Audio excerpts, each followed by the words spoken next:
Channel को subscribe अभी तक नहीं किया, पहले सब्सक्राइब करो। ओके, कर दिया, गुड। मैं स्नेहा श्रीवास्तव आप सभी का स्नेहलोक हिंदी ट्यूटोरियल में स्वागत करती हूँ। बच्चों, पिछले हम कुछ दिनों से दो बैलों की कथा पढ़ रहे हैं। आज उसी वीडियो को कंटिन्यू करते हुए हम पूरा चैप्टर आज कंप्लीट कर लेंगे। ठीक है, दोनों जो बैल हैं वह कांजी हॉस पहुंच चुके थे। अब कहानी के चौथे पड़ाव पे आते हैं। ठीक है, दोनों मित्रों को जीवन में पहली बार ऐसा साबिका पड़ा कि सारा दिन बीत गया और खाने को एक तिनका भी न मिला। मतलब अभी तक उन्होंने कुछ खाया पिया नहीं है और ऐसा उनके जीवन में पहली बार हो रहा है।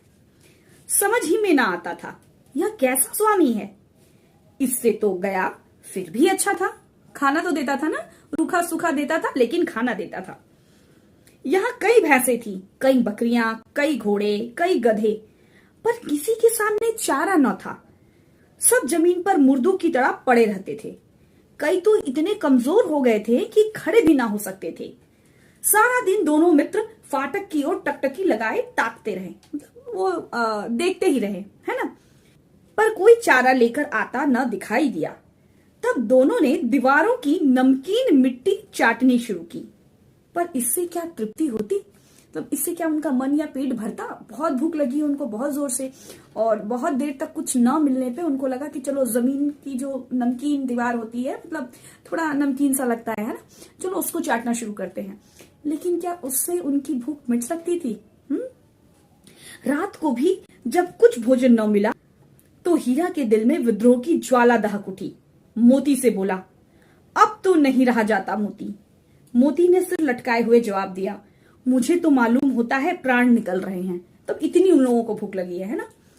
इतनी जल्दी हिम्मत ना हारो भाई, यहां से भागने का कोई उपाय निकालना चाहिए, है ना। देखो यहाँ पर भी एक का अगर मोरल डाउन हो रहा था, दूसरा क्या कर रहा है, उसको साहस दे रहा है ना, कि अभी भी क्या है बात, हार मानने की नहीं है ना।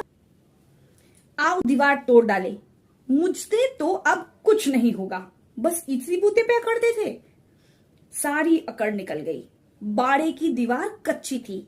हीरा मजबूत तो था ही, अपने नुकीले सिंग दीवार में गड़ा दिए और जोर से मारा तो मिट्टी का एक चिप्पड़ निकल आया। मतलब मिट्टी का एक चिप्पड़ निकल आया। फिर तो उसका साहस बढ़ा। मतलब हमें कभी भी कुछ होता है ना कि 1% भी आशा अगर दिखती है ना, तो हमारा जो उत्साह है क्या हो जाता है, दुगना हो जाता है कि हाँ शायद हमें सफलता मिल सकती है ना, थोड़ी सी और प्रयास करने की जरूरत है। इसने दौड़ दौड़ कर दीवार पर चोटें की और हर चोट में थोड़ी थोड़ी मिट्टी गिराने लगा। उसी समय कांजी हौस का चौकीदार लालटेन लेकर जानवरों की हाजिरी लेने आ निकला। हीरा का उज्जडपन देखकर उसने उसे कई डंडे रसीद किए और मोटी सी रस्सी से बांध दिया। ठीक है, मतलब वो जब ये सब तोड़ने की कोशिश कर रहा था हीरा, तब तक क्या गया, चौकीदार आ गया, है ना। क्या करने आया था, जानवरों की हाजिरी लेने। ठीक है, मतलब अटेंडेंस लेने, क्लास में होती है ना अटेंडेंस, वैसी वाली अटेंडेंस, है ना। कि अब कहोगे मैम अटेंडेंस लेने क्यों, है ना। तो कहने का मतलब ये है कि जिस तरह से वहां पे जानवरों को रखा जा रहा था, है ना, वो बहुत अच्छे से तो रखा नहीं जा रहा था। खाना नहीं दिया जा रहा था, है ना, पानी भी बहुत वहां पे ऐसा कुछ पानी का भी सबूत नहीं मिलता। तो खाना और पानी के बिना एक जानवर हो या इंसान हो, हालत तो बहुत खराब हो जाएगी ना। तो वो आकर चेक करके जाते थे कि चलो मतलब सब जो जानवर है वो ठीक ठाक से है कि नहीं है। मोती ने पड़े पड़े कहा, आखिर मार खाई, क्या मिला? अपने बूते भर जोत तो मार दिया। ऐसा जोर मारना किस काम का कि और बंधन पड़ जाए? जोर तो मारता ही जाऊंगा, चाहे कितने ही बंधन पड़ते जाएं। तो तुम देखो कि कितनी साहस की बात कर रहे हैं ना। यहाँ पे क्या है, इन लोगों को गुलाम बना दिया गया है, कांजी हाउस में भर दिया गया है, इतने सारे जानवर हैं, है ना। कई बार हम लोग क्या करते हैं कि चीजों को देखकर बहुत जल्दी हताश हो जाते हैं, हार मान लेते हैं, है ना। हीरा मोती भी हार मान सकता था, लेकिन इतने सारे जानवरों को वहां पर पड़ा देख, उनकी स्थिति को देख के भी हीरा और जो मोती हैं उनके अंदर कहीं ना कहीं अभी भी एक साहस है, लड़ने का एक जज्बा है ना। क्या कह रहा है, जान से हाथ धोना पड़ेगा, कुछ परवाह नहीं, यूं भी तो मरना ही है। सोचो दीवार खुद जाती तो कितनी जानें बच जाती। इतने भाई यहां बंद हैं, किसी की देह में जान नहीं है। 2-4 दिन और यही हाल रहा तो सब मर जाएंगे। मतलब ये जो सिचुएशन है, इस स्थिति में क्या कर रहा है, ये जो दोनों बैल है ना, उसमें भी ये दूसरों के बारे में कहीं ना कहीं सोच रहे हैं, है ना, कि अगर सोचो दीवार, हीरा कह रहा है कि अगर दीवार टूट जाती तो क्या होता, सोचो जरा क्या होता, सारे लोगों की जान बच जाती। यहाँ वो अपनी बात नहीं कह रहे, वो ये भी कह सकता था ना कि अगर टूट जाएगा रस्सी या दीवार टूट जाता तो क्या होता, हम लोग आजाद हो जाते। नहीं, जो जानवर उतने पड़े हैं वह आजाद हो जाते। हाँ, यह बात तो है। अच्छा तो ला, फिर मैं भी जोर लगाता हूं। मतलब एक दूसरे को क्या कर रहे हैं लोग, एक का साहस अगर गिर जा रहा है तो दूसरा साहस बंधा रहा है, एक अगर अनैतिकता का कार्य कर रहा है तो दूसरा उसे नैतिकता का पाठ पढ़ा रहा है। इसी को तो कहते हैं ना दोस्ती, कि अगर हम कुछ गलत कार्य करें तो दोस्त हमारा क्या करे, हमें गलत और सही का फर्क बताए। मोती ने भी दीवार में उसी जगह सिंग मारा, थोड़ी सी मिट्टी गिरी और फिर हिम्मत बढ़ी। फिर तो वह दीवार में सिंग लगाकर इस तरह जोर करने लगा मानो किसी प्रतिद्वंदी से लड़ रहा हो। मतलब मानो किसी दुश्मन से लड़ रहा हो, प्रतिद्वंदी से लड़ रहा हो। आखिर कोई 2 घंटे की जोर आजमाइश के बाद दीवार ऊपर से लगभग 1 हाथ गिर गई। उसने दुगनी शक्ति से दूसरा धक्का मारा तो आधी दीवार गिर पड़ी। दीवार का गिरना था कि अधमरे से पड़े हुए सभी जानवर चेत हो उठे। मतलब सब जानवर क्या कहते हैं, जग गए, सचेत हो गए, चेत हो गए। तीनों घोड़ियां सरपट भाग निकली, ठीक है। फिर बकरियां निकली, इसके बाद भैंसें भी खिसक गईं, पर गधे अभी तक ज्यों के त्यों खड़े थे। हीरा ने पूछा, तुम दोनों क्यों नहीं भाग जाते? एक गधे ने कहा, तो कहीं फिर पकड़े जाए तो क्या हरज है, अभी तो भागने का अवसर है। हमें तो डर लगता है, हम यहीं पड़े रहेंगे। आधी रात से ऊपर जा चुकी थी। दोनों गधे अभी तक खड़े सोच रहे थे कि भागे या न भागे, और मोती अपने मित्र की रस्सी तोड़ने में लगा था। जब वह हार गया तो हीरा ने कहा, तुम भी जाओ, मुझे यहीं पड़ा रहने दो, शायद कहीं भेंट हो जाए। मोती ने आंखों में आंसू लाकर कहा, तुम मुझे इतना स्वार्थी समझते हो हीरा? हम और तुम इतने दिनों तक साथ रहे हैं, आज तुम विपत्ति में पड़ गए तो मैं तुम्हें छोड़कर अलग हो जाऊं? हीरा ने कहा, बहुत मार पड़ेगी, लोग समझ जाएंगे यह तुम्हारी शरारत है। मोती गर्व से बोला, जिस अपराध के लिए तुम्हें गले में बंधन पड़ा, उसके लिए अगर मुझे मार भी पड़े तो क्या चिंता। इतना तो हो ही गया कि 9-10 प्राणियों की जान बच गई, वे सब तो आशीर्वाद देंगे, है ना। यह कहते हुए मोती ने दोनों गधों को सिंगों से मार मार कर बाड़े के बाहर निकाला और तब अपने बंधु के पास आकर सो रहा, है ना। मतलब इतना भी हो जाने के बाद पहले तो उसने पूरी कोशिश की, कोशिश करने के बाद भी बात न बनी तो क्या किया मोती ने, उन जो गधे थे उनको बाहर निकाला और फिर उसी बाड़े में आकर, मतलब उसी कांजी हाउस में आकर वह सो पड़ा। भोर होते ही मुंशी और चौकीदार तथा अन्य कर्मचारियों में कैसी खलबली मची, इसे लिखने की जरूरत नहीं है। क्यों? क्योंकि सारे जानवर जो थे वो सारे जानवर भाग चुके थे। बस इतना ही काफी है कि मोती की खूब मरम्मत हुई हो और उसे भी मोटी रस्सी से बांध दिया गया, ठीक है। अब आते हैं हम कहानी के 5वें पड़ाव पर। 1 सप्ताह तक दोनों मित्र वहां बंधे पड़े रहे। किसी ने चारे का एक तृण भी न डाला, मतलब एक घास भी चारे का उन्हें न डाला गया। हाँ, एक बार पानी दिखा दिया जाता था, मतलब थोड़ी सी पानी दे दी जाती थी, वरना वो मर जाएंगे ना, है ना। यही उनका आधार था। दोनों इतने दुबले हो गए थे कि उठा तक न जाता था। ठठरियां निकल आई थी। एक दिन बाड़े के सामने डुग्गी बजने लगी और दोपहर होते होते वहां 50-60 आदमी जमा हो गए। मतलब आदमी वहां पे चले आए हैं, जमा हो गए हैं।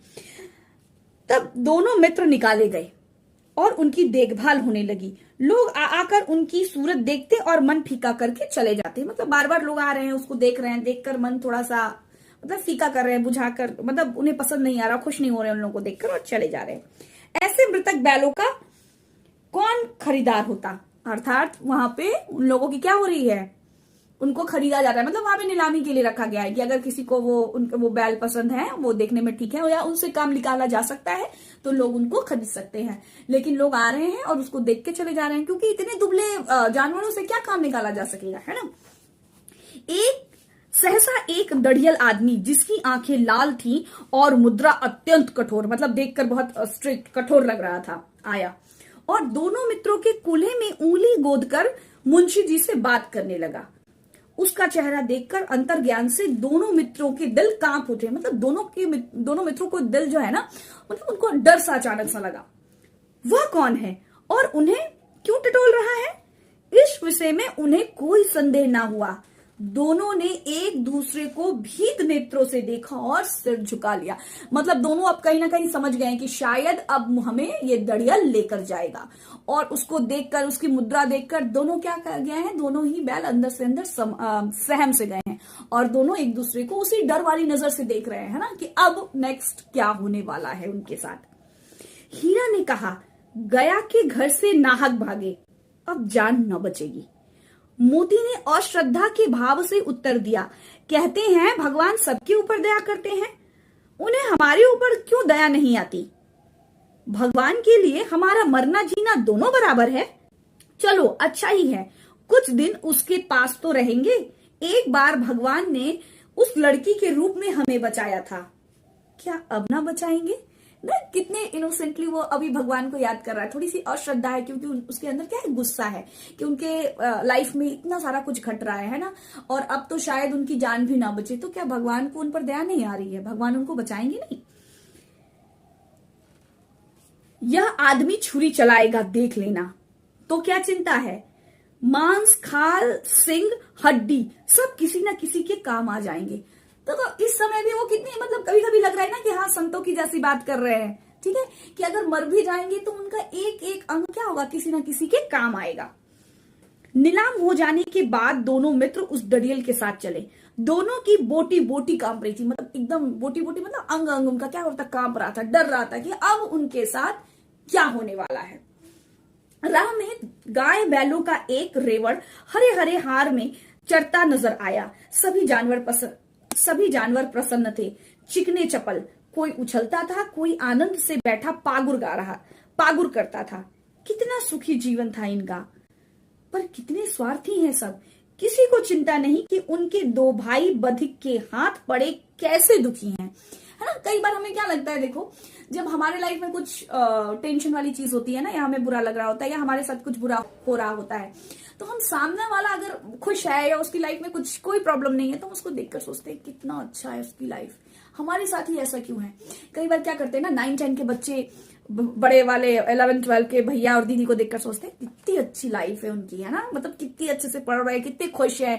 यार हमारे साथ ऐसा क्यों है ना, कि पढ़ो पढ़ो पढ़ो, क्लास 9 में है, क्लास 10 में है ना। तो कई बार हमारे साथ जो गुजरता है, हम कई बार अपने कंडीशन से दुखी होते हैं और सामने वाले को देखकर सोचते हैं कि यार कितने खुश हैं ये लोग।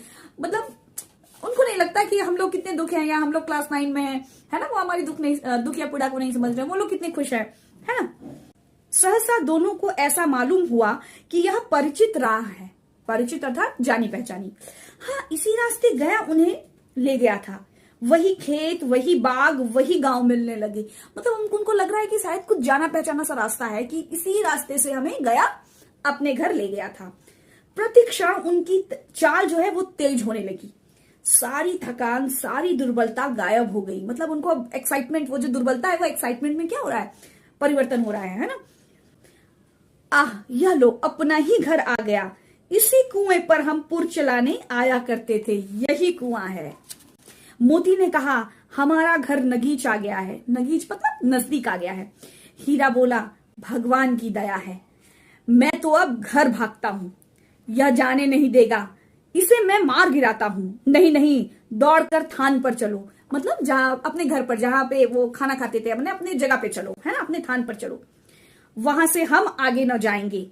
दोनों उन्मत्त होकर बछड़ों की भांति कुलेले करते हुए घर की ओर दौड़ पड़े। मतलब सडनली, सपोज बच्चों कि तुम कहीं जा रहे हो, मतलब अचानक से तुम अपने घर का रास्ता भूल गए हो, तुम मतलब चले जा रहे हो, अब तुम्हें ऐसा लग रहा है कि अब तुम कहाँ जाने वाले हो पता ही नहीं। अब तुम पता नहीं कब घर पहुंचोगे, कब अपनी मम्मी से मिलोगे, कब अपने पापा से मिलोगे, और दिल में, माथे में बहुत कुछ चल रहा होता है ना।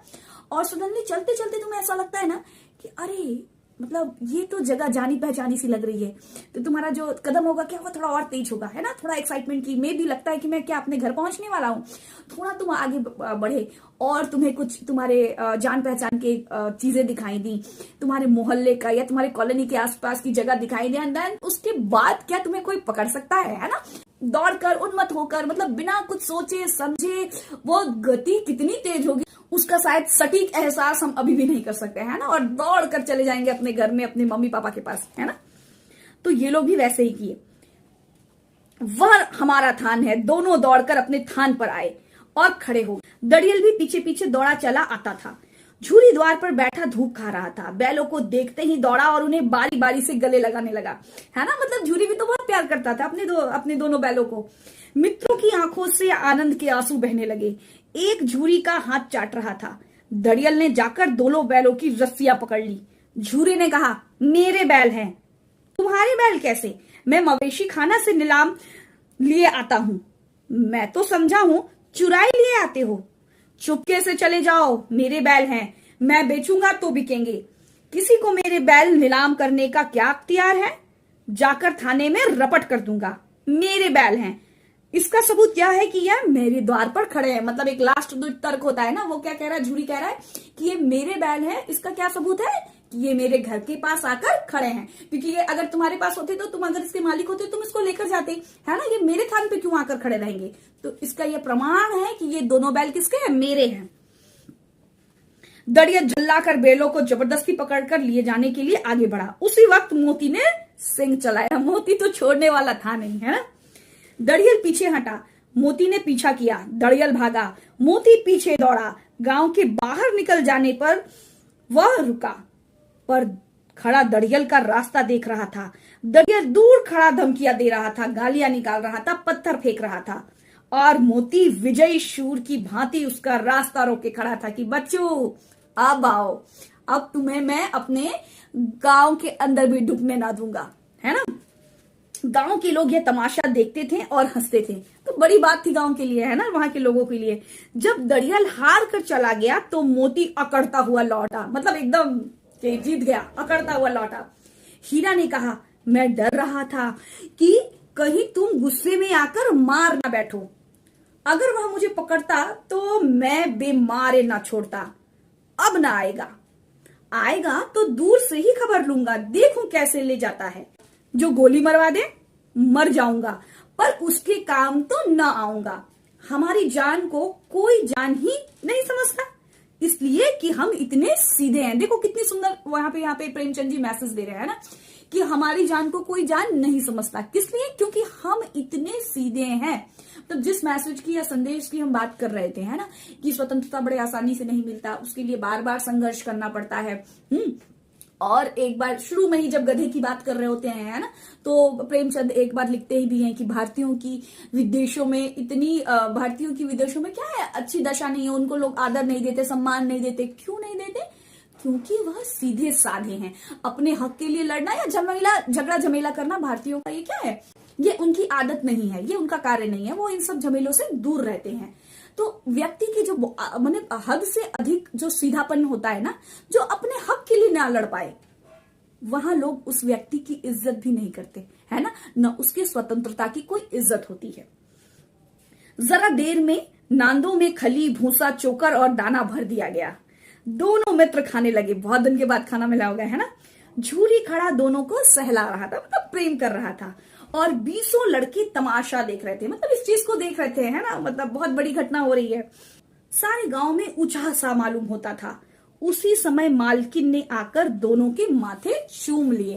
मतलब कहानी का ये जो अंत है ना, वो भी बहुत सुंदर। एक तो वो स्वतंत्र हो गए, है ना, और यहाँ पर बहुत सुंदर से एक वाक्य कहकर कि हमारी जान को कोई जान नहीं समझता। क्यों? क्योंकि हम बड़े सीधे हैं, है ना। इस मैसेज को भी यहाँ पर प्रेमचंद दे रहे हैं। और अंत में मालकिन का भी अपने बैलों को प्रेम करना, है ना, मतलब अपनी बैलों की जो कीमत है उसको भी आज मालकिन भी क्या कर रही है, समझ जा रही है ना। और वो जो कहीं ना कहीं एक गुस्सा था अपने बैलों से मालकिन का, वो आज समाप्त हो जाता है। और मालिक तो खुशी है, क्योंकि मालिक हमेशा से ही दोनों बैलों से प्रेम करता था। तो एक सुखद कहानी का अंत यहाँ पर होता है ना। तो बच्चों, आज की कहानी यहीं तक। आज हमने 2 बैलों की कथा संपूर्ण पढ़ ली, पूरी कथा को समाप्त कर लिया, बहुत अच्छे से पढ़ा, इसके अंदर के जो अर्थ है उसको समझा। नेक्स्ट वीडियो में हम बहुत जल्दी आपके साथ मिलेंगे और प्रश्नोत्तरी सत्र को आरंभ करेंगे। तब तक के लिए स्वस्थ रहें, खुश रहें। धन्यवाद।